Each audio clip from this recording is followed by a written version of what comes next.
Go. All right. Good evening, everybody. Thank you so much for joining us. I'm Liz Filsco. I'm the regional, well, actually, no, my title has changed. I am now a statewide campaign organizer with Rights and Democracy in Vermont. And while we give folks another couple of minutes to join us, I would like to look for the agenda, which I cannot find. So give me 1 second. I want to share the agenda for this evening so everybody can see tentatively what I'm proposing, or what Jenny and I are proposing, I should say. All right, so I am going to do a just brief welcome, and Jenny Gartner is going to introduce Rutland Rules, and then we're going to hear from the candidates. So I'm very thankful that you all are joining this evening. I'm very thankful that you're all stepping in and stepping up to run for Rutland City Board of Aldermen and Rutland City Public Schools Board of Directors. So again, I just want to give folks a minute to join us. We had a lot of RSVPs for this evening, and I am recording this so that folks who can't join us can watch the recording. So I'll actually stop the share so we can see each other. Please feel free to speak with one another and visit. Hi, Diane. Hi, John. Hi, Allie. Hi, Thomas. Hi, Jean Marie. Howdy. Hi, Marissa. Hi, everybody. And Jenny, I'm wondering, is Sam going to join us? My child? Yeah. No. Okay. He will take over the meeting. Okay. All right. Yeah. No, but thank you for asking. Some people's children join us, and it's really quite delightful. No, I mean, I'm sure he will come in and out of the office like that. I have no doubt about, but like I don't think he's opting to do it on purpose. Like, join the meeting. Yeah. And he's already like having issues about impeachment. So I don't even want him to hear anything political today. I got you. Okay. All right. Well, as someone who is a former public school teacher, I stick to the minutes on the agenda. So I am going to pass to Jenny Gartner from Rutland Rules to introduce what you are, what you're doing, what's going on. I'm just going to mute myself and let you speak. Yeah, sure. So, hi, I'm Jenny Gartner. Some of you have spoken to an email, but not, I guess, in real life before. So Rutland Rules is actually an informal name for a grassroots organization that is all volunteer group of people who are interested in creating a Rutland that is more open and more welcoming and looks more like other cities in America and even other cities in Vermont. So it's it was informally established a couple of years ago when I spoke to Erica Wallstrom, and who is my co-conspirator, and said, we really need to do something about getting progressive, thoughtful candidates to run for office in Rutland. So it started that way. And as most things do, you know, it grew from there into something that I think has taken on a bit of notoriety, I guess, at this point. Haha.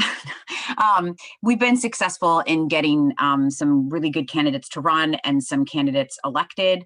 I also think we've been successful in just directing the conversation a little bit better in Rutland in terms of, you know, what kind of Rutland we want to build, which is not a reference to the past, but rather looking always ahead. And actually, by that token, I think we're going to be rebranding ourselves pretty soon as Rutland Forward. Thank you, Thomas.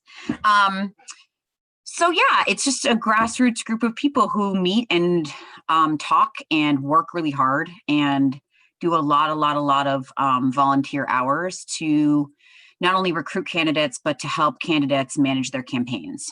In a small town like Rutland, you know, we don't have a mayor who has a campaign manager. We don't have you know, someone that we can rely on as a political director of a party that can help us manage these local races, but these races are so incredibly important. And my goal is eventually to take it kind of into a statewide organization where we, not so much that we're working in other communities, but rather we are also working not only for local offices, but also working to help support candidates who are running for statewide office as well. Because I think there's going to be a great rebuilding of Vermont's major parties, as I think in many ways the Republican Party is probably going to end up becoming a third party in Vermont within the next 10 to 15 years. So that being said, I won't give you any more information regarding my diagnoses of the Vermont political landscape. But we're super excited to be here tonight. Super proud of the work that we've all done together to bring these candidates to Rutland, to the community, and to offer a different vision for how we want to move forward in a way that is inclusive, in a way that is welcoming, in a way that is thoughtful, and in a way that is active. And so I think when you hear from our candidates tonight, there's going to be a cat. There's going to be more than one cat. But you're going to hear some really good stuff. And I'm really excited to spread the message of our candidates out into the community and win some seats in just a few weeks. So thank you. Awesome, Jenny. That's so awesome. Thank you all for joining us. And thank you to John and Diane for including their cats in this evening's meeting. We always enjoy the critters. Absolutely. So on that note, I am going to pass to Marissa Kiefaber, who I understand is running for Rutland City School Board. And I'd like to invite you to share about yourself. Thank you, Liz. Thank you for having us here tonight at RAD. This is an awesome experience. My name is Marissa Kiefaber. It is Marissa like Teresa. It's a tough one. Yeah, we have both me and Dawn on here. I teach 5th grade at Rutland Town School, and I live in the city with my partner, Devin, this one right here, and our dog, Kippa, who's sitting at my feet right now. I grew up in Center Rutland and attended Rutland Town School as a kiddo, where I now teach. I graduated Rutland High School in 2010, and then went on to attend the University of Vermont for my undergrad degree. Before I became an elementary school teacher, however, I worked for many years in outdoor and alternative educational settings throughout Vermont, Colorado, and Montana. And it was in these jobs that I started to consider becoming a teacher as a possible career. During the first year in Montana, I was a paraeducator in a 3rd grade classroom. And at the beginning of the year, I hated it because I was stuck inside all day, every day. And was with kids all day, every day. And there seemed to be so many rules and restrictions, and people were overwhelmed and upset with the system. And it didn't seem like the right choice for me. But when we came back after winter break, my view started to change about education because I saw these little 3rd graders who seemed like 2nd graders in August. And they came back and they were a little taller and a little bit more courageous. And I saw the growth that they were making happen throughout that year. And I got to be a part of that. And I saw my relationships with those kiddos bloom throughout that spring. And I guess I hadn't realized how much that groundwork in the fall was paying off. And that spring is still my favorite time in the school year. That's where all of our rapport, we get to enjoy it. And we have kiddos that are growing and growing and growing and becoming truer versions of themselves as the year goes on. So I decided to pursue it. I ended up moving back to Vermont, going into an alternative program to learn how to become a teacher, where I gained my license in K-6 education. I then earned a master's of arts and teaching there, and I'm currently working towards my master's in education of literacy. So now I'm finding myself here in Rutland, setting down roots in the same city, in the same school where I went when I was young, and I'm ready to give back to my community and the next generation of learners. So while doing some research for this campaign, I learned that the Vermont Agency of Ed considers a school board's purpose to help govern the supervisory district. And to me, that means engaging and supporting the Rutland City students, teachers, staff, and the school community. So as a school board member, I pledge to help foster positive learning environments, for all students. I pledge to support educators and trust their professional expertise. I pledge to work to address the needs of students, teachers, staff, and city voters. I pledge to listen to constituents with an open mind. I pledge to make decisions and recommendations based on the district's mission and vision. I pledge to help create and maintain local policies with the school community's best interest in mind. And I pledge to support the superintendent and educators as they implement the district's educational plans.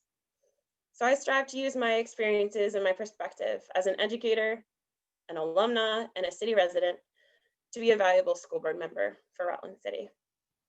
Thank you. Yay.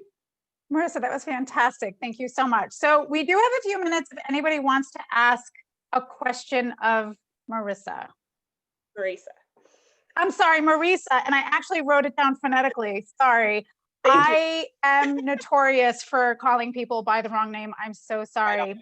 I will get Anna right though, because Dominic was a student of mine and I remember him saying, Anna, Anna. He talked about you a lot, Anna. So anyway, Marisa, sorry. Nice. Anybody have questions for Marisa? Otherwise, we can, when we put this out more publicly, we can field questions to you. But Perfect. any questions come to mind?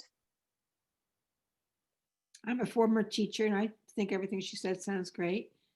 Funny thing about me though is my very last principal when I used to be up in Canaan, Vermont, was Dan French, who's now our Secretary of Education. Whoa. So yeah, I know him pretty well. So anyway, I think everything you said makes a lot of sense and good luck. Thank you, Diane. All right, well, if nobody has any questions, we can move along and I will introduce Devin Neary, who I did not realize is married to Marisa Kefauver. So that's awesome. And Devin is running for Rutland City Board of Aldermen. And I'm going to mute myself and pass you the mic. Thanks, Liz. Not quite married yet, but certainly on the horizon, she hopes. I'm sorry. I'm such an awkward, middle-aged woman. I'm so sorry. Oh, you're great. Anyways, thank you, Liz, for organizing this opportunity tonight. Really appreciate it. I had the pleasure of meeting you in 2019 at that Vermont Law School Justice Symposium, which was a blast. And it was really great to understand RAD and the mission through the Rutland chapter and all the great work you guys have done over the last few years. So thank you. And with that, so I am Devin Neary and I'm running for the Board of Aldermen. And my motivation for running is simple. I love Rutland. I really enjoy my life here, my home, my job, and my partner. And as somebody who's a young professional living and working in Rutland, I believe in this city. And that's really why ultimately at the end of the day, I intentionally chose to put down roots here in this community. Little bit of background on me. I have always called the Rutland area home. I grew up in Fairhaven, where my mom still lives, and I graduated from Castleton University and Vermont Law School. My late father, Peter Neary, worked here in Rutland as a state's attorney for more than 25 years, dedicating his life to public service. But, like so many folks growing up in Rutland County, I didn't think Rutland had much to offer me in my future, but over the last few years, I've realized I was quite wrong. And so since returning to Rutland, I started a new career downtown as a planner for the Rutland Regional Planning Commission. I became a first-time homeowner, buying a 140-year-old bungalow on Killington Avenue, which my partner Marisa and I have spent the last year restoring in all its former glory. And I really became part of a community where, I found one person can make a difference, whether that's giving blood at, donating blood for Gift of Life Marathon, adopting a foster child for Tatum's Totes Christmas, or, just picking up a shovel and helping out at Pine Hill Park for a work day. And I find my story doesn't have to be the exception. Rutland has so much to offer: affordable housing, a growing downtown, and great access to the things I love, which are trails, mountains, and lakes. And so I think we have all the ingredients necessary to continue building our reputation as really the best place to live, work, and play. Um, so as a professional planner, I think I can bring, the planning and vision necessary to really further this goal of making our great city a great place to work, live, and play. Through my work, I work effectively to lead committees, build partnerships, obtain grant funding, and improve infrastructure. And I think we found we're really at a critical time in planning for Rutland's future. And we know that it's going to require more than just the status quo to recover from the effects of the pandemic.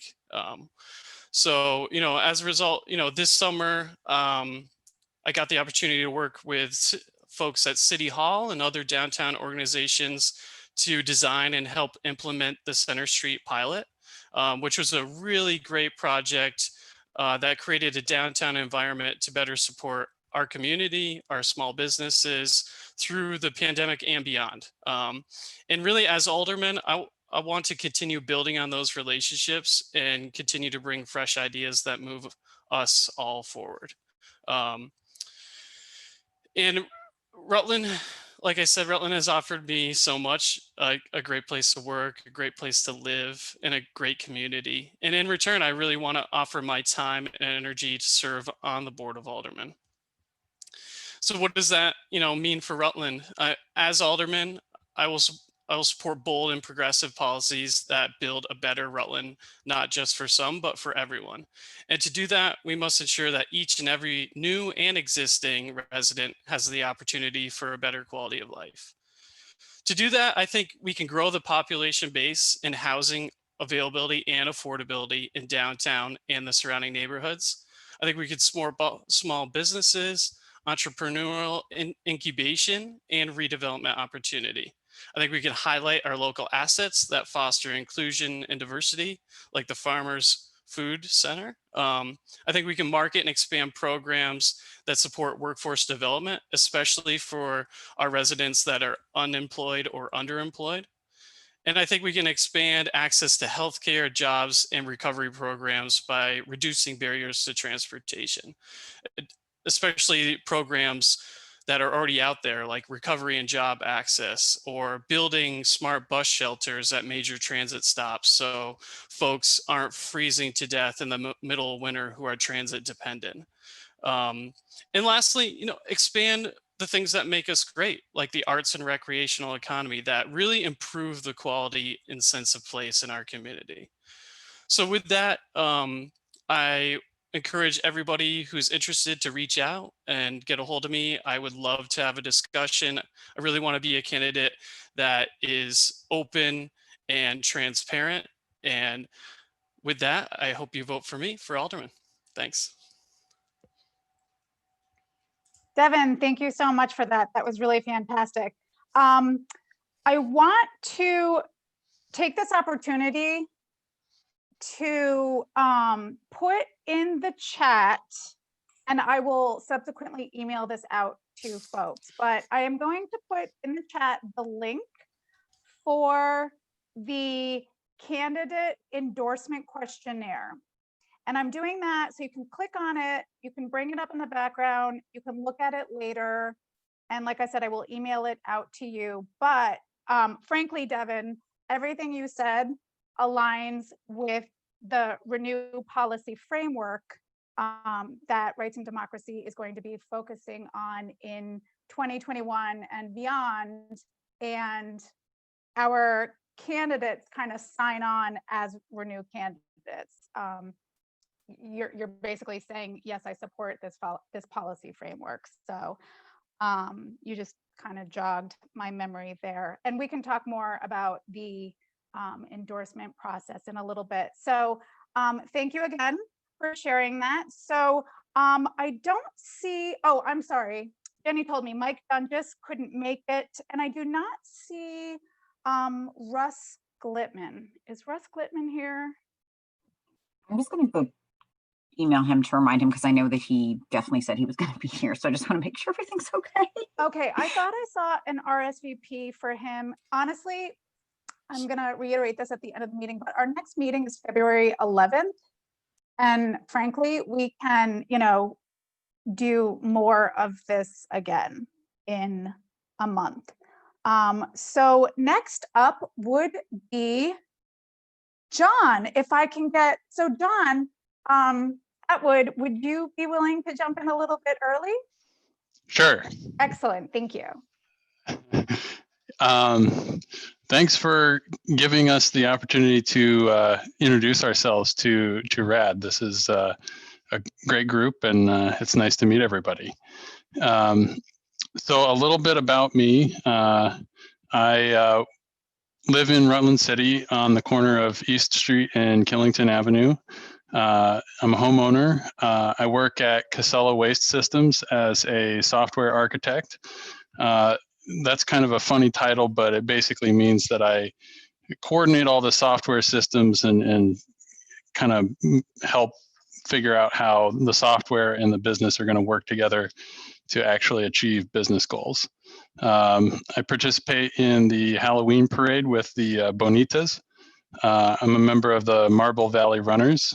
I'm very big into all the outdoor opportunities that we have here in Rutland, including skiing, paragliding, and kayaking when there's enough water in East Creek. A little bit about my background. I grew up in a foreign service family, so I lived in Washington, D.C. for part of my childhood, and also Mali, Yemen, and Kyrgyzstan. I went to college at a small liberal arts school in Billings, Montana, and moved to Rutland in 2016. At the time, I was working as a software developer for a company in Montana, and I brought my job with me. So I have kind of the experience of a remote worker, and this is a category of people that we have been trying to attract to Rutland over the years through various initiatives. So I can speak to that directly. I did that for about 2 years and decided that it'd be nice to go into an office and have an excuse to wear pants. So I applied for the position at Casella, and that turned out to be a great growth opportunity for me. Let's see. So moving to Rutland in 2016 was kind of an eye-opener because sort of the impetus for the move to Rutland was my partner's career, and she had a friend who lived in Rutland, and as part of the sort of process of deciding, we went on a walking tour of Rutland and met a lot of people in the neighborhood, visited the farmers market, checked out downtown and a lot of the historic buildings, and really kind of got a quick personal introduction to Rutland. And that sort of was a springboard for when we moved here, connecting to a community. And 2016, this was when Rutland Welcomes was working with the Refugee Resettlement Program to bring refugees here to Rutland. Unfortunately, that program was cut short, but the energy and the spirit of that program really impressed us, and really it's an example of the types of ways that the Rutland community is very involved and very motivated to make things better. And it's something that inspires me to take part in this, and that's part of what's motivating me to run for a seat on the Board of Aldermen. As a member of the Board of Aldermen, I think that our key to success is going to be growing our tax base by retaining existing residents and attracting new ones. I really feel strongly that people are our greatest resource, and we have strong fundamentals that really make Rutland a great place to live. So we really have a good base to build from. Those things that make Rutland really advantageous are affordable real estate, a great downtown, very walkable downtown. So you have urban amenities downtown, and then you also combine that with great outdoor recreation opportunities, and you have a mix of things that make Rutland very attractive and make it kind of unique within our region. This isn't the first time that I've run. I ran last year, and Liz, I know that you helped pass out some of my literature, so thank you. Jenny and Erica, through organizing Rutland Rules, really have inspired me to keep running. So thank you, Jenny and Erica, very much for your support and encouragement. And I did pretty well last year. I came in 6th out of when there were 5 open seats. So I got very close, and I hope that with additional support, I can actually get into a seat this year. So thank you. John, thank you so much for that. I am really fascinated in the fact that you paraglide. You know, that's one of the things that I see paragliders and I'm like, wow, I would Comes never. to our meetings a lot, like outside. So like he'll have his phone and a headlamp and be at our meeting and talking while he's like hiking up a mountain.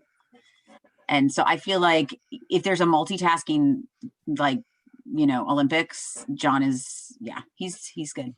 Well, that's kind of, you know, it's something we've learned through the pandemic, how to be in 2 places at once. Maybe not the best habit, but interesting to try from time to time. And I'm interested in the fact that he has a cat that looks pretty much like mine. I think they might be siblings. Yeah, they were almost giving each other the eye.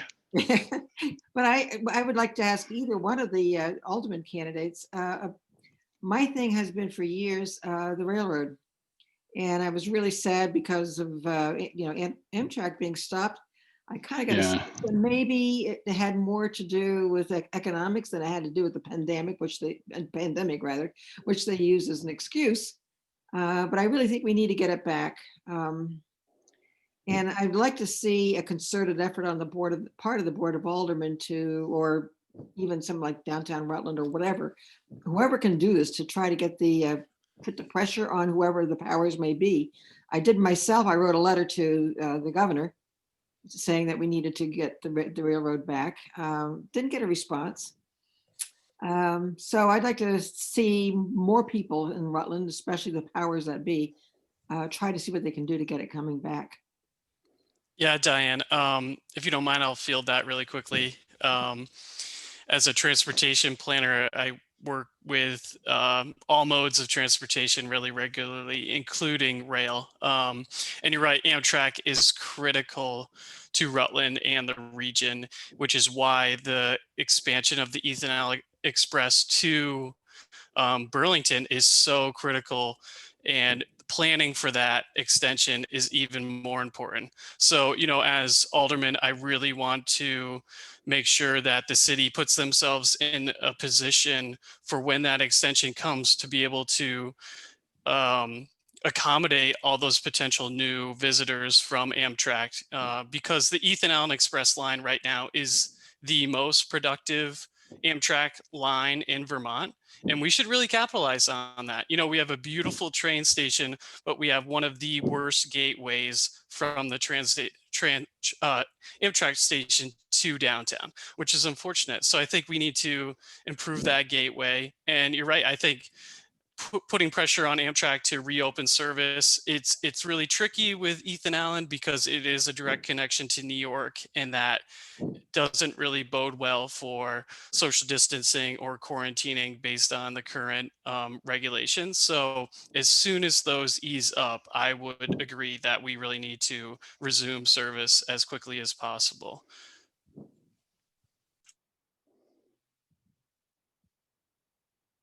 Diane, thank you for that question. And Devin, thank you for fielding that question. Do we have more questions? We're doing really well in terms of our timeline. I just wanted to comment too, I think, and one of the things that when you mentioned that, the whole like representation of Rutland statewide is so important. And like the way we are viewed by Montpelier is really important. And I think that one of the things that Rutland, that this group is trying to do is to try to make Rutland kind of build, I think, in a lot of ways on the kind of reputation that Chris Loris was able to put out for us as a city in the way he tackled so many different challenges that we faced, but also created a vision. And I think that that's one of the things that our group is looking to do, is to create a vision and to pursue that vision and build on things that have been put in place, but have been sort of left by the wayside in some ways, including things like just looking at the 10-year plan for the city, but also being able to project Rutland as a community that has standing and has value in the state of Vermont, and that can lead the way on a variety of things. And so when we look at our local races, that's one of the most significant pieces for me, is just being able to say, look at the team we have in place in Rutland, what they're doing for Rutland. And therefore we can actually say, like, you know, you want to invest in Rutland, you want to be in Rutland, you want to make Rutland a centerpiece in terms of your state plans, because we have a team here that can really do good things for our community and by extension our state. So to me, the railroad is definitely a part of that.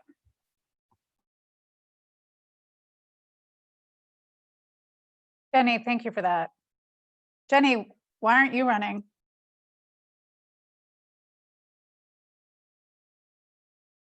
I just get the eyes. John, thank you so much for sharing your your story and your vision. And Russell is here. While he gets situated, I hope that, Thomas, you won't mind if I invite you to share a little bit about yourself and about your vision. Of course. Well, thank you so much, Liz, for inviting me here, and thank you to Jenny as well. And really to all of you RAD members, I think it's really an inspiration that you're all here on a Thursday night, giving up your time, an hour and a half, really because you believe in making a difference in your community. So thank you for being here. My name is Thomas Franco, and I am looking at a run for Rutland City Board of Aldermen this March. But I want to spend a little time tonight telling you about who I am, my values, and the vision that I have for Rutland. I grew up in a small town in the heart of West Texas, not too different from Rutland, in fact, in a lot of ways. And my father is a Mexican-American immigrant who came to this country largely in pursuit of the American dream, and really looking for what a lot of people are searching for: economic stability, growth, opportunity, and a future for him and his family. And he worked as a farm worker all along the southern United States until he settled in Texas, where he met my mother and started to work as a janitor at my elementary school. And eventually he started his own small business in landscaping. And till today, he still continues in that business. And my mother worked at a call center for most of my life until a medical condition prevented her from continuing to work. And you can say I come from a working class background. And in fact, we grew up far below the poverty line. But the reality is that I grew up not really knowing that. My parents made a lot of hard decisions and sacrifices to make sure that me and my siblings and our family never went without. But that largely wasn't the case for a lot of my peers who lived in far more extreme conditions. It was normal in the elementary school I went to for policemen to come through and bring their dogs and sniff our backpacks for drugs and arrest my classmates as early as 6th grade for being in gangs or having weapons on them. I mean, this was the reality I was living in. And because of that, I grew up really aware and conscious of inequities at play in all of our systems, in our institutions, in this country, and in communities all across the US. But there were always people in my life who were there to mentor me, to guide me, and to set me on an alternative path. My parents pastored a small community church a few blocks away from my childhood home. And that community was a large part of my life in a lot of ways, but mostly in showing me the importance of service to your community and in caring for others, in compassion and kindness. And so when I went off to college, that's exactly what I wanted to do. I wanted to serve my community. And I thought the way that I would do that was by becoming a doctor. So I went through all of the coursework, all the requirements, and right up until applying to medical school. And that's when things changed for me. I had an internship at a free clinic on the northern edge of Cleveland, Ohio. And it was in that opportunity where I had the chance to speak with some of the patients there in the waiting rooms. And what I learned from them wasn't new, right? I grew up in poverty myself. I was seeing a lot of the same barriers that they were facing in Ohio, right? 1,000 miles away from home that I saw in Texas, I was seeing play out right in front of me. But it's in that moment that I started to see the interconnectedness of all of the systemic inequities at play. Our patients who couldn't afford their medication were the same patients who didn't have reliable transportation to and from their appointments. And they were the same patients who were not able to afford childcare. They were the same patients who were unemployed and didn't have health insurance. And so it was this light bulb moment for me when I realized that, you know, I could become a doctor. I could address the symptoms. And I mean, we know how critical doctors are, I mean, especially in light of this pandemic, seeing our frontline workers really out in the field. But for me, I felt this urgency to really change that narrative for folks. And for me, that had always been, the change in my life had been education. So I decided to become a teacher. I went off to California where I taught 6th grade math in a Title I middle school, largely teaching a classroom very similar to the one that I grew up in a lot of ways, predominantly Latinx school with low income students. And I will never forget my first year teaching when, you know, I came in thinking, I am going to be the difference. I am going to bring all these innovative ideas and modernization and provide this quality education. And I tried to do that by first embedding these online activities into my instruction, only to find that the next day, more than half the class showed up and hadn't completed it. Not because they didn't want to, not because they were you know, just putting it aside, but because they didn't have access to things like reliable internet connectivity or access to devices, a laptop or a computer at home, or even smartphones in their household. So it was this moment where I realized I can continue to do this in the same way. And you know, our teachers are a critical part of students' lives, and I see that work playing out every day. But I realized that I was facing an uphill battle, and to make the type of impact that I wanted to make, I needed to be able to address the structural inequities at play, really get to the root causes of these issues. And for me, that has shifted my perspective to policy, right? Because these are not problems that are isolated to California, right? It's not just education in the classroom in California or healthcare in the suburbs of Cleveland. These inequities continue to play out across communities all across the United States and even right here in Rutland City. And so with my, you know, leaving the classroom was one of the hardest things that I ever did. It was a really hard decision to make. But for me, I knew that that was the path I needed to take to make the impact I wanted to make. And so I went off to graduate school. I'm at Harvard University studying public policy, focusing on poverty and inequality, and looking at economic development and technology policy and ways to embed equity in every aspect of our policies and our systems and our institutions so that students don't have to live through not being able to complete a homework assignment, or people aren't struggling to get the healthcare they need, right? And we have a community and spaces where people are able to thrive. And so when the pandemic hit, my partner, George, who I've been with for 9 years now, he's originally from right here in Rutland County. And you know, when the pandemic hit, my partner and I knew that we wanted to take the opportunity to set down our roots somewhere. And we wanted to find comfort. We wanted somewhere where we knew the community, we knew the people. And so that brought us here to Vermont. And as we were deciding where we wanted to purchase our first home, we very intentionally chose Rutland City. And that was because we knew that this is a place that has shown its resilience. It's a place where neighbors have banded together in the face of adversity to transform their community into something beautiful. And that is what we wanted to be a part of. And so as we start to, as I envision the Rutland city that I want to raise my future children in, right, have my family work in and be a part of, it's a Rutland city that really drives innovation, that has a thriving a community of small businesses, that is promoting workforce development proactively for our future generations, and really that is putting social and racial equity at the heart of every policy and budgetary decision that we are making. And so that is why, I am looking at Board of Aldermen, is because I believe that we need leaders who are focused and really grounded in those values to make the difference that we want to make. And the reality is that we can't do that alone, right? We know that to make that type of change, you need a community of folks who are willing to step up and be that difference. And I think all of you have shown just by being here tonight that you are those people, right?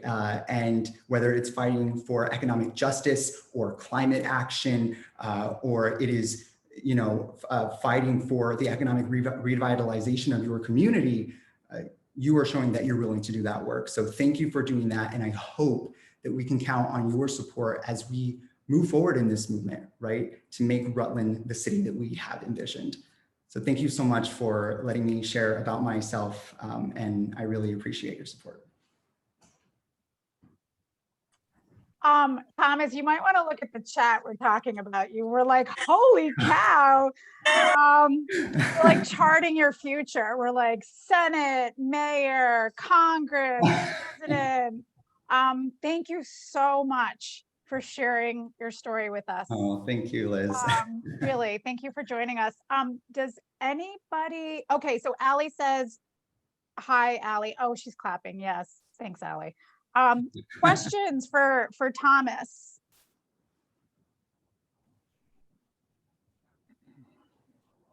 No questions for Thomas. Okay, so questions come up. I'll ask one just so he won't feel bad. Oh. Diane, you're on mute. You double clicked. Muted. Perfect. I thought I took it off. Yeah, so it sounds like you'd be a great candidate for the school board as well. Gosh knows, I think we need to have some people to back up Allie not there. Yeah.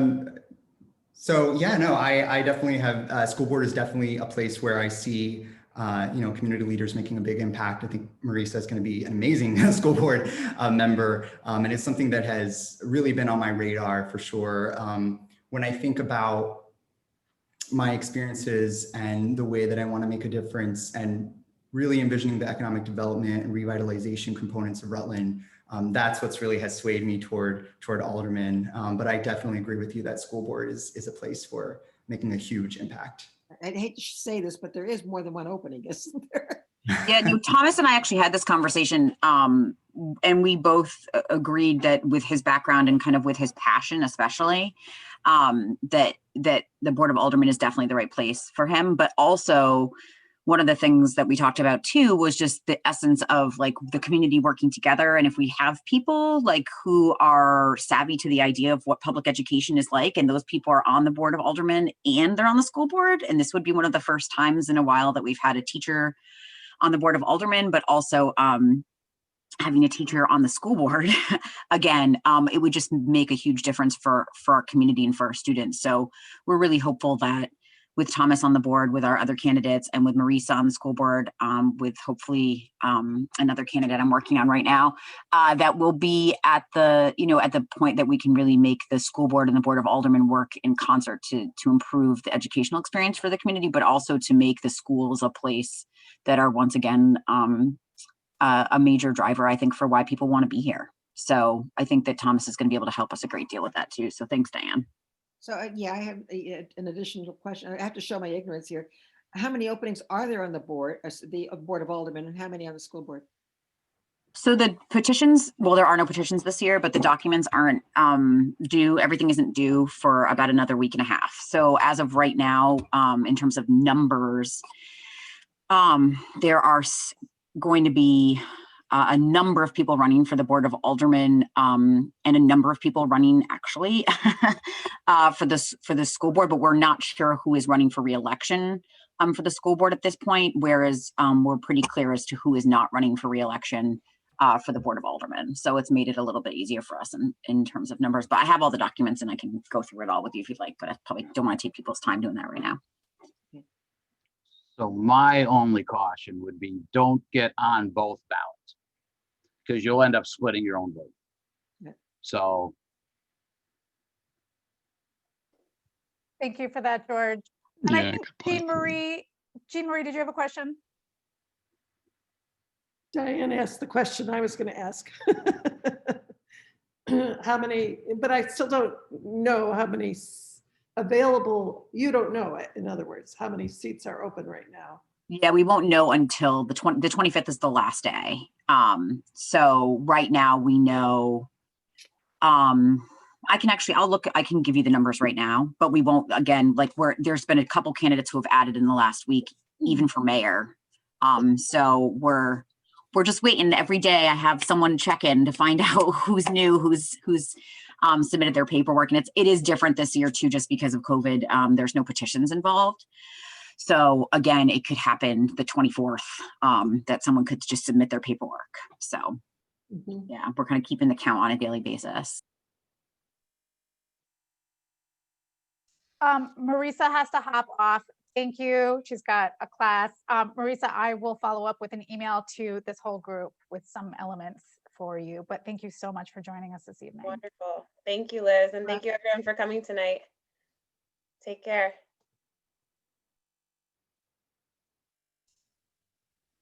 Oh, Jean Marie, who's that? All right, great, super. All right, I am going to turn now to Russ. Russ, we hear that you are running for a Rutland Board of Aldermen seat. Tell us a little bit about yourself, please. Sure, thank you. First off, I just would like to thank Rad for giving me this opportunity to introduce myself and explain how in this late state of my life, I come to stand before you to promote a platform that is both so self-evident to envision and yet so complex to enact: growth through diversity. I would also like to thank you for taking the time to learn who I am and how my life story will shape how I vote on the issues that come before the board, the initiatives that I will support, and the causes I will champion if I am elected. My story, like so many, begins with immigrants and immigration. My maternal grandparents were born in Norway. My maternal grandfather was an illegal alien. He jumped ship in New York Harbor and eventually became a citizen after helping build the Liberty ships, which were used in World War II to ferry supplies to Europe, freighters. My grandmother was a nanny in Germany and witnessed Hitler's rise, saw what was coming, and decided she needed to pursue a better life and immigrated. My paternal grandparents were Jews who fled pogroms in Russia and what is now the Baltic states at the turn of the last century. And from these folks, I learned not only the value of freedom and liberty, but I recognized the special character and courage and resourcefulness it takes to leave your home for a new one. My father was a diplomat, a career foreign service officer, and that meant we moved around. We moved around a lot. I was forced to deal with change, and I was exposed to other cultures, other perspectives, and other values. For instance, kindergarten and first grade, I sang God Save the Queen every day at the beginning of class. We were in Ottawa, and Canada was not completely independent at that time. I lived in Paris for 5 years and traveled throughout Western Europe and saw that public transportation was ubiquitous, both in the cities where there's buses and metros, but they have a very extensive network of railroads there.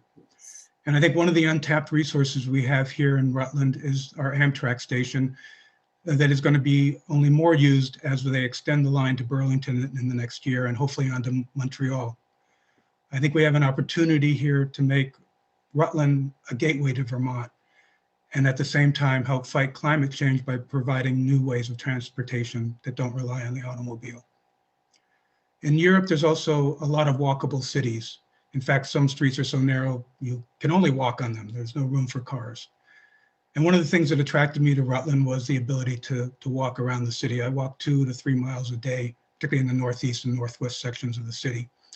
I walk to the farmer's market on Saturday with my fiance. We get all the local food and prepare our meals from local produce that we get there. I would like to advocate for a pedestrian center street similar to what Burlington has in Church Street.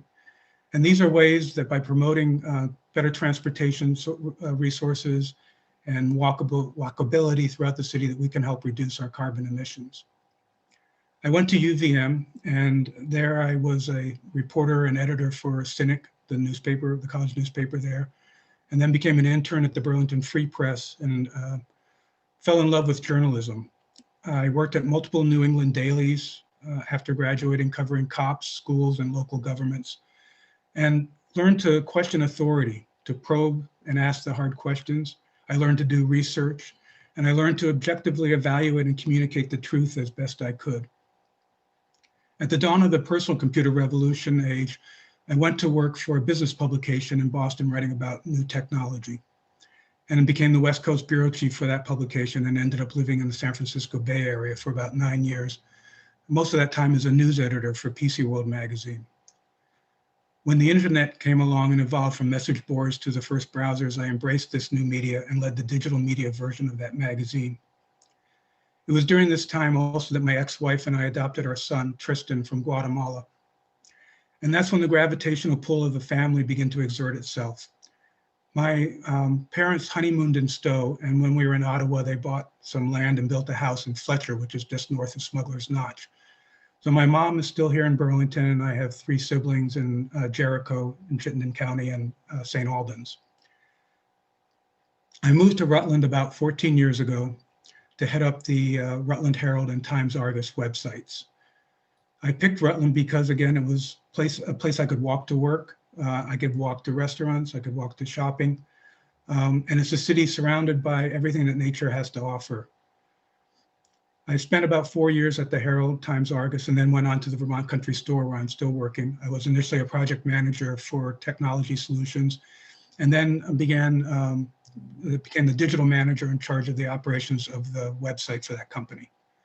As a project manager, I learned to break down really complex issues into smaller tasks with achievable goals so that over time, big changes can be made. And my work in the fast evolving online world has shown me how organizations can identify and adopt change. But a pivotal point in my life came sadly with the murder of George Floyd. I joined the NAACP. I participated in BLM rallies in Rutland. With my fiance, I delivered a petition for Milk with Dignity to Hannaford's in Rutland. I've been supporting the Bridge to Rutland Asylum Seekers Project, which my fiance is also involved with and on the board. If you're not familiar with it, it's modeled on the Community Asylum Seekers Project in Brattleboro. I was an early supporter of Rutland Welcomes as well, back before Trump came into office. I've read White Fragility. I've learned about white privilege. I've learned about systemic racism and learned about implicit bias. I've learned that not being a racist is not enough. We must be actively anti-racist. And as an alderman, I will be actively anti-racist every way I can. I also want to be an alderman so I can apply my experiences to foster a city that is forward-looking.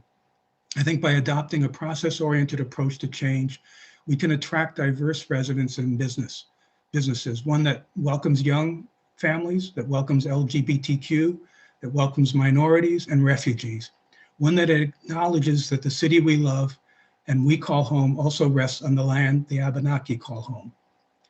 I think this in turn will grow our tax base. This will change the tone of discourse in our community, and this will move the city on a path of inclusion and equity that can be an example to the state. Thank you. Russ, thank you so much for that. This is a very transformative meeting, right? This is, on the heels of some really bad news. This is an incredibly uplifting and inspirational discussion. And I'm so thankful for all of you who are stepping up to run for office. Rutland City and Rutland County in Vermont are a wonderful place to live and raise a family. And you're also committed to, making it even better and making it even more welcoming for us and for the future. And I'm really grateful for your willingness to lead in this moment. My 12-year-old is now participating in the meeting from the other room. Does anybody have questions for Russ? What made you pull the trigger this time? I think it's really coming down to being, as I said, to being an anti-racist and being engaged in a community that I hope I can help transform, either through actions, through education, and just through community involvement. I think it's important for me, for us to step up and do what we can to exert change.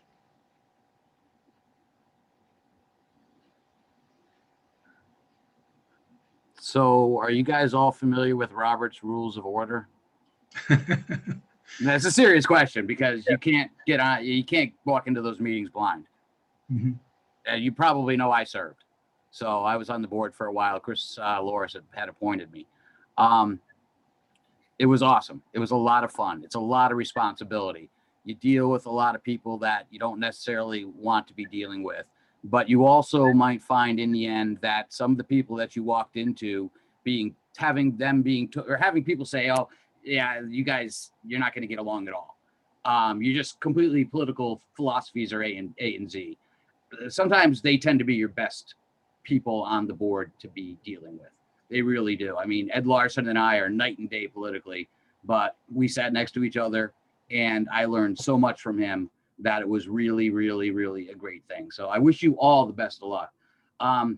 Just to let you know, I haven't decided if I'm running for anything yet. It definitely will not be board of aldermen. It could be school board. I had a long talk with Chris Satori about it and decided this wasn't a good year for me anyways. So, and I'm already on 2 other boards, so. But I wish all of you guys the best of luck. And hey, Art, nice to see you. I haven't seen you all winter.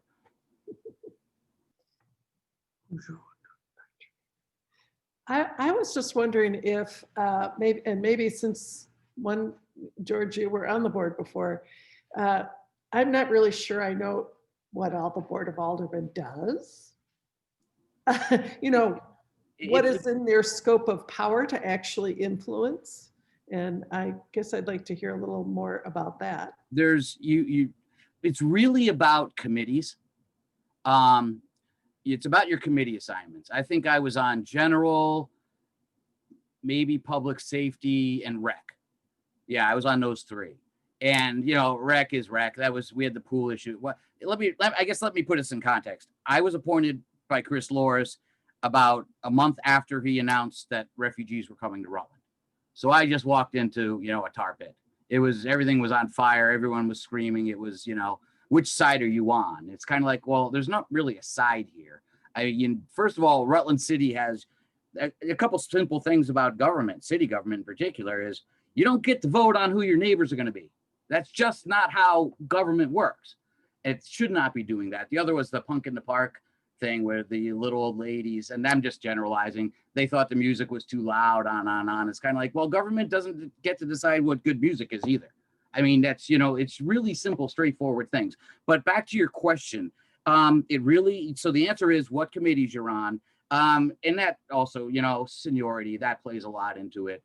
Sharon Davis has a lot of pull. Tom DePoy has a lot of pull. Matt Whitcomb has a lot of pull as president, but that job will be up after the election again.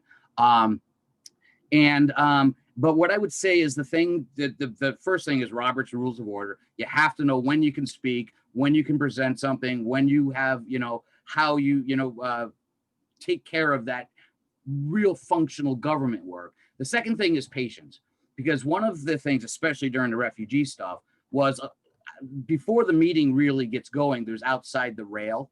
So that's where anybody can come up and give a 3-hour talk on whatever it is on their mind until the president shuts them down. But it's really about having some patience and understanding that is your job, to listen to these people, no matter how much you may disagree with them or how much you agree with them or someplace in between. It's just your job to represent the people, listen to their concerns, and then vote your conscience on what it is you think is right to do. I mean, that's probably the best advice I could give you. And be ready to be on PEG TV. So I was right in front of the lectern, so I was always on. It was just like, you know, comb your hair or don't. Yeah, exactly. It's a great experience, and I really wish all of you the best of luck. Oh, and this is going to sound a little bizarre, and this is more about the actual election. And it's a tough thing to sell, but what you want are the people that you are going to get to vote for you, or the people you're going to try to get to vote for you, and say they don't vote. I mean, they just don't vote, but you get them to vote only for you, which is called bullet voting. And this is something that's a little bit tricky to understand, but in a lot of ways, it's actually pretty simple. If, like when I ran, there was 6 seats up. My wife voted for 6 people because you could vote for up to 6. Well, what that really means to me as a candidate is I got 1/6 of her vote. So everybody that else ran that she voted for also got the same number of votes for the job as I did. So if you can get people to vote only for you, it's called bullet voting. That's the way to go. Now it's, like I said, you don't want to say, hey, don't vote for the people you like. But on the other hand, you also want to make sure that if it's somebody who's only going to only voting because you're running, make sure they only vote for you if you can. It's a tough thing, but it helps your odds incredibly. So. Well, I feel like I want to vote for all the people that are Oh yeah, exactly. Me too. Yeah, I know. It's not. Yeah. good But progressive people. From So a candidate's perspective, it's kind of the other way around. So, I mean, I vote for all 4 of you here, no doubt about it. I just want to jump in and recommend this book, Robert's Rules of Order, newly revised. We have this beautiful bookstore on Center Street, Phoenix Books, and Representative Will Knott of District, I believe it's Rutland City District 3. At 4. 4, thank you. It's mine, that's why I know. Okay, thank you. Yeah, so he works there. He's very knowledgeable, and you can order this from Phoenix Books in Rutland, and I do recommend that. And thank you all for this really lovely discussion. And George, thank you for sharing. I do want to invite, we have Allie Breyer here, and Allie's internet is unstable, so she is not going to come on video, but Allie Breyer, who lives in Brandon, is running with another person for select board in Brandon. And so I'd like to give Allie an opportunity to introduce herself and tell us a bit about herself. So Allie, I'm going to mute myself and pass you the mic. Great. Yeah, I wish I could be on video, but as many people know in Vermont, rural broadband is a real problem. So thanks to Devin I'm sure you're working hard on the CARES money that's coming in for broadband at the RRPC. So appreciate that. As Liz said, my name is Allie Breyer. I am relatively new to Vermont. I moved here about 2 years ago. I'm originally from Minnesota, and I met a lot of people in Vermont who are from Minnesota, so I wonder if there's any on the call. But my career in government, I've been a longtime public servant, but my career in sort of government politics began in 2012. I was a campaign organizer for an organization called Minnesotans United for All Families. And for some reason, I guess 2012 feels like an eternity ago, especially in terms of how politics have changed. But this was around the time when states were working to ban marriage for same-sex couples in a way that would have been. And so I do really remember this time so vividly, because this bill was,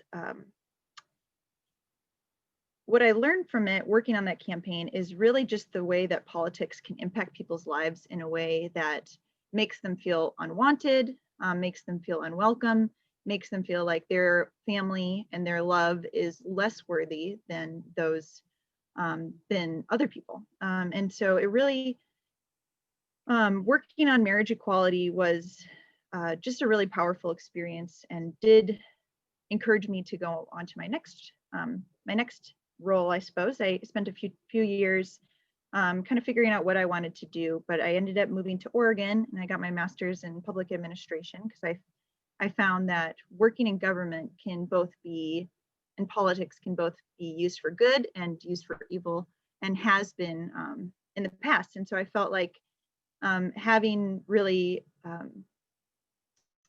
the heart to want to make positive change in my community, I decided to go back to school. And so I was out in Oregon for about 8 years. I worked for the city of Eugene out there working in waste prevention, and loved that work because there was so much community engagement around sustainability and trash, which I think you can make it boring or you can make it fun. And it was a really fun way to get people engaged in sustainability at a local level and give people really tangible ways to reduce their carbon footprint. And so that felt really good. But I met my partner.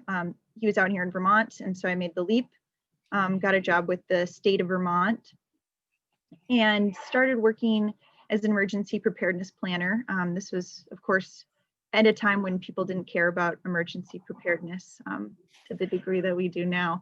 And since then, I've been, in the last year, been working on COVID-19 response, which has been interesting and illuminating, and has just really taught me about the importance of creating resilient communities, especially while we're seeing all of these holes in a lot of our systems that hadn't, were always there, but it's kind of exposing these inequities in our systems in a way that is so very apparent, especially when we're seeing people who, here in town, we're seeing people who struggle to be able to feed their families. We have a makeshift food shelf that has come in response to this. And so I think I wasn't planning to run for office. I think part of it is looking at Brandon Select Board. Currently, it's 5 old white guys, and really not seeing myself for most of Brandon.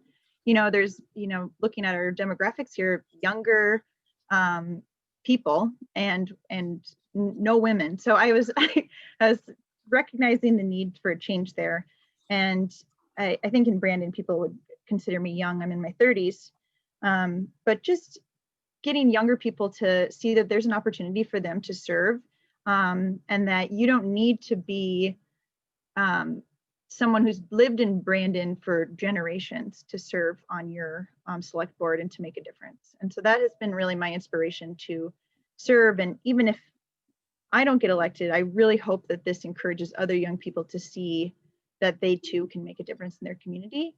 And I guess some of my biggest issues that I would like to see is just with aging Vermonters and people deciding to live in place. We do have some sidewalks, but this has really been a huge issue here, is that people drive too fast, and many of our places do not have sidewalks. And you walk downtown, we just rebuilt our beautiful, cute, historic downtown. But if you go stand by a crosswalk, people are not paying attention. And so it's just like people are not stopping for pedestrians. And so working now on pedestrian safety for the health department, I'd love to see us focus on that in Brandon. Another thing is racial justice and social justice. We have one of the largest police departments for our town size that I think in the state. Like, we have 7 people working for our PD, which is, you think about the funding that could be used for mental health, for animal control, for a person have these other sorts of specialties. So I think when we're thinking about reallocating funding for policing in our communities, to really think about where we can put that money, because we know that violence happens because people's basic needs are not being met. And so how can we help with these band-aids, but also put money into systems where people are able to have their basic needs met? And I think that is something I've just been thinking about a lot. Also just a younger perspective and the ability to communicate with people using social media, using the internet. I have not really seen that with our current select board, just the active community engagement. So I would just love to see that. And I think that's everything right now. Thank you. Ellie, thank you so much for that. And there's another RAD supporter who is also running for select board. And what is that person's name? Oh, Lindsay Burke. Lindsay Burke. Okay, super. Does anybody have questions for Allie?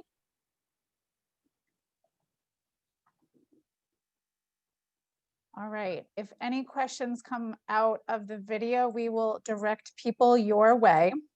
We have time for a general Q&A if anybody wants to just ask anyone a question, and if not, I'd like to share some upcoming events.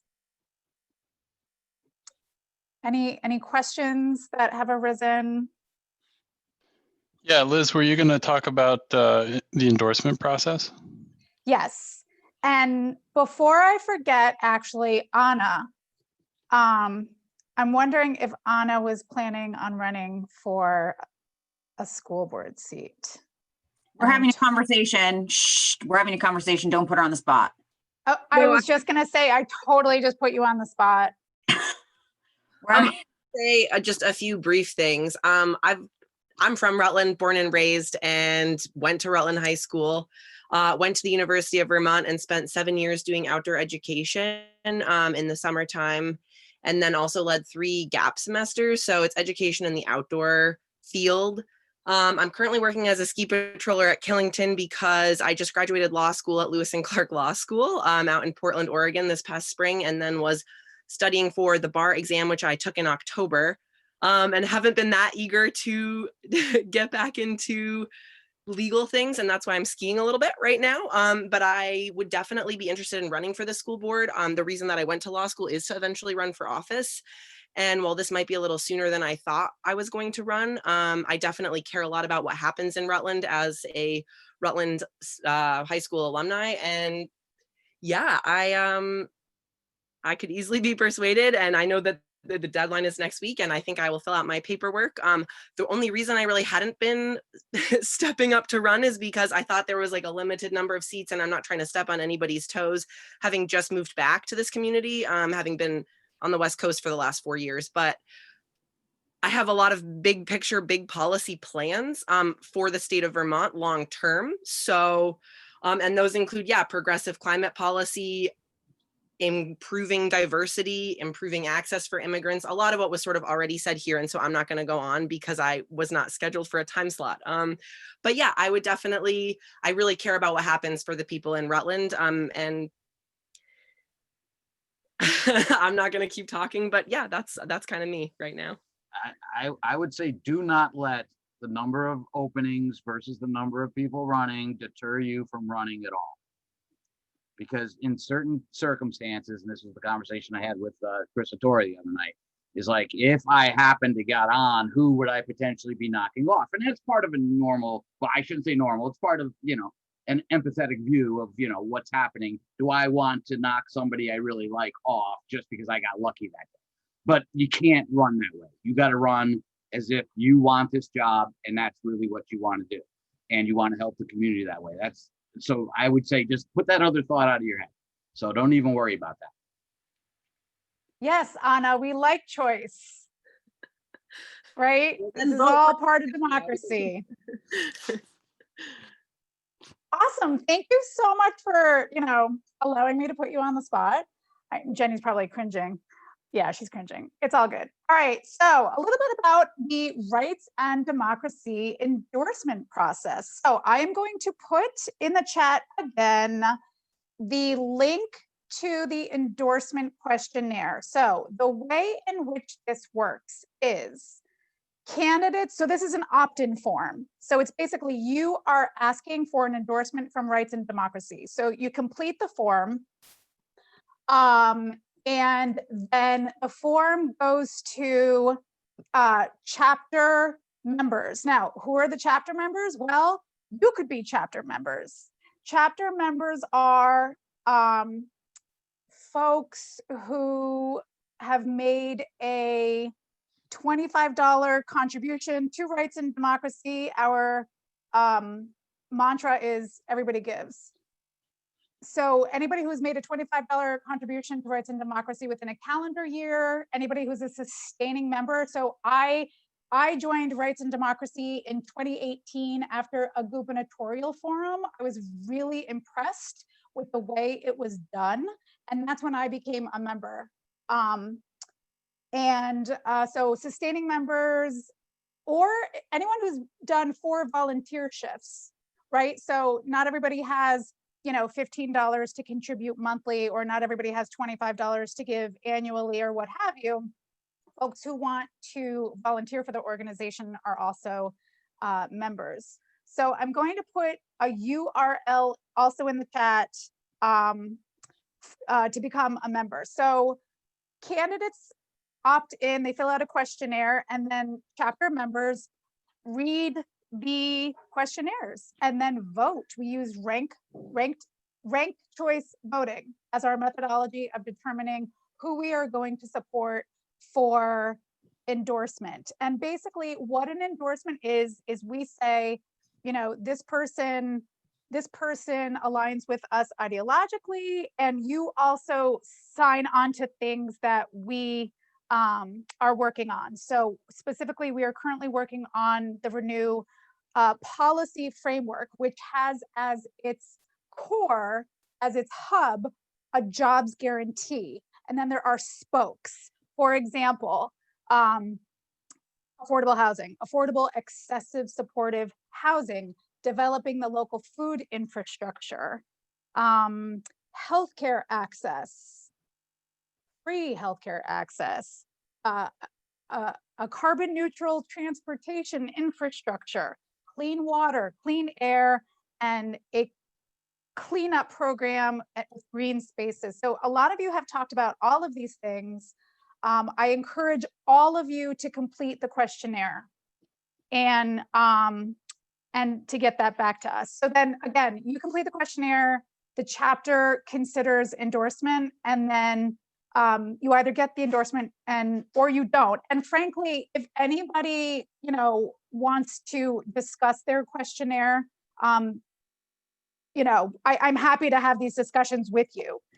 And what comes with the endorsement is basically a lot of publicity. Rights and Democracy is a bi-state organization in Vermont, New Hampshire. We are grassroots led. We are grassroots funded. We have a very extensive database.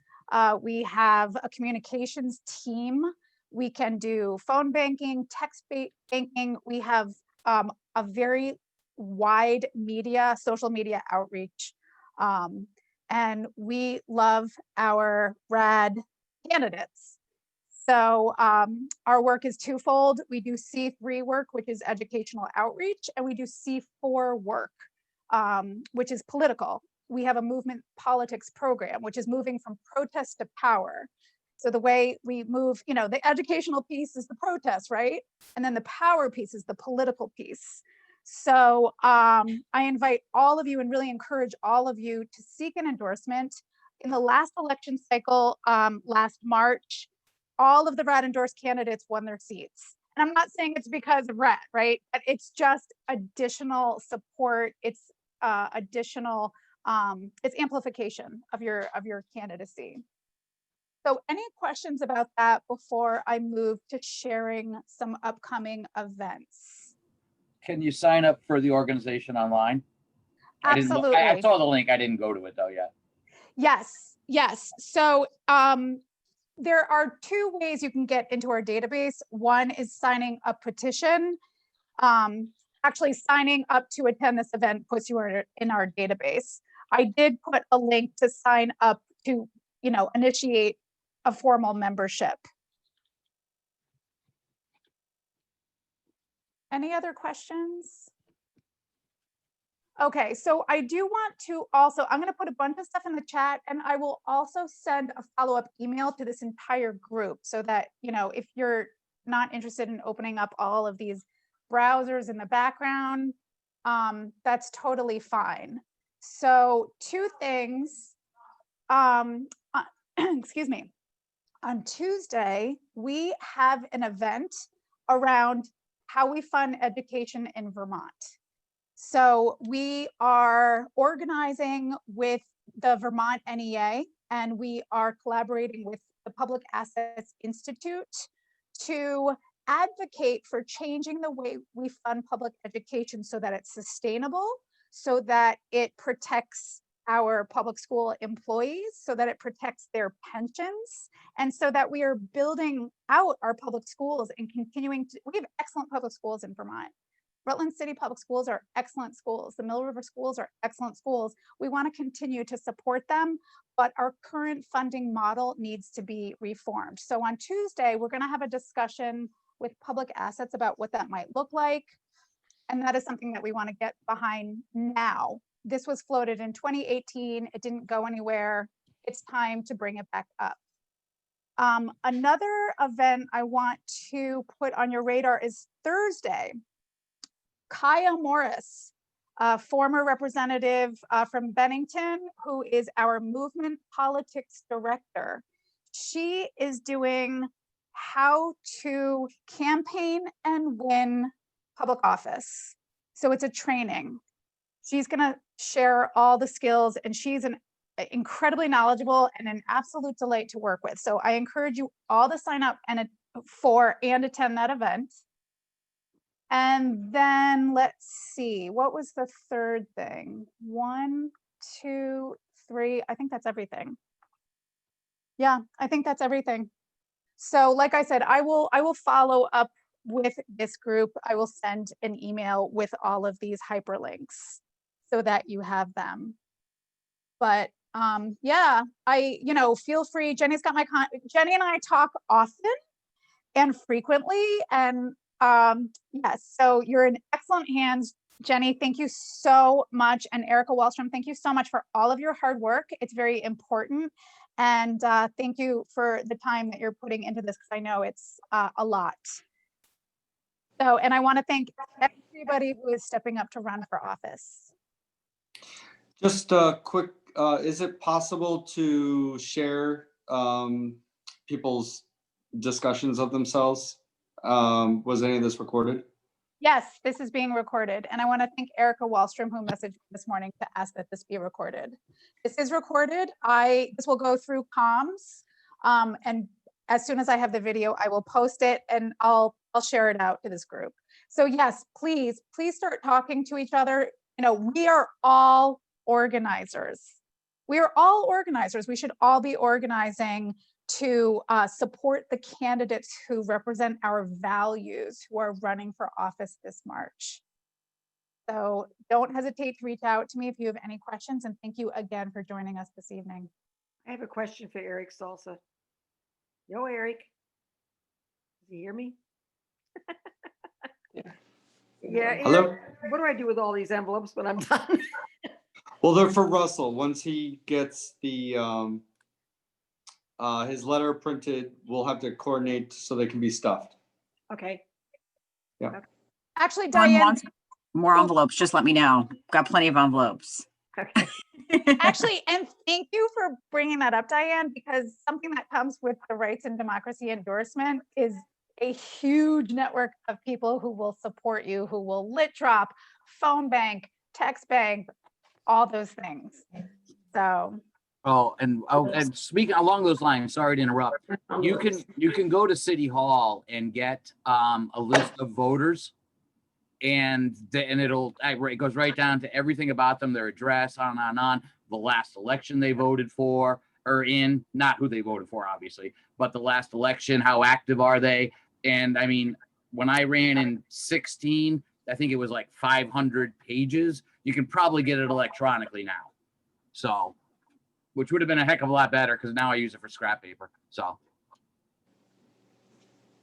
Awesome, George. Thank you so much. So good night, everybody. I look forward to seeing you too. So, before I let you go, just jot this down somewhere, that our the Rutland County Rights and Democracy chapter meets the second Thursday of every month, and our next meeting is February 11th. So let's plan on coming back together then. Bye. Bye. Good night. Good night. Thank you. Bye, Liz. Bye, Thank you. everybody. Talk to you soon. Thanks for coming. So good to meet you all. It's good to meet you. Likewise.